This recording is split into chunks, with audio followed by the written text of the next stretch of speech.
Hello hi అండి, welcome to జ్ఞానికా thoughts. నేను ఈరోజు 1 డ్రాప్ ఆఫ్ ఆయిల్ లేకుండా పన్నీర్ మసాలా కర్రీ ఎలా చేయాలో చూపించబోతున్నాను. దీనికోసం తగినన్ని ఆనియన్స్, టొమాటో అండ్ జీడిపప్పు 3 వేసుకొని ఇవి హాఫ్ మునిగేంత వరకు వాటర్ పోసేసుకొని స్టవ్ మీద పెట్టుకోవాలి.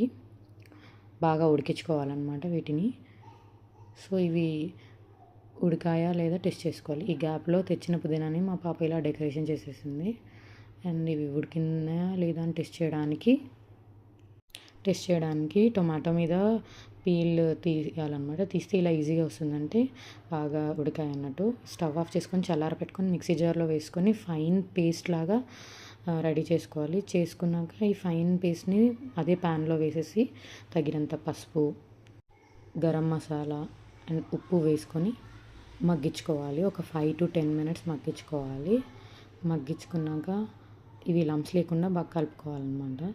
మగ్గించుకున్నాక దగ్గరికి పడుతున్నప్పుడు పన్నీర్ వేసి ఇంకొక 5 minutes మగ్గించేసుకోవాలి. లాస్ట్లో కారప్పొడి కూడా వేసేసుకొని ఇంకొక 5 minutes మగ్గించేసుకుంటే ఇంకా వేడి ఆయిల్ లెస్ పన్నీర్ రెడీ. దీన్ని నేను ఈరోజు కాంబినేషన్ బగారా రైస్ చేశాను. దీని వీడియో నేను నెక్స్ట్ పెడతాను. అండ్ ఈ paneer curry and bagara rice 2 combination చాలా బాగుంటుందండి. మీరు కూడా ట్రై చేయండి. నచ్చితే ప్లీజ్ సబ్స్క్రైబ్. బాయ్.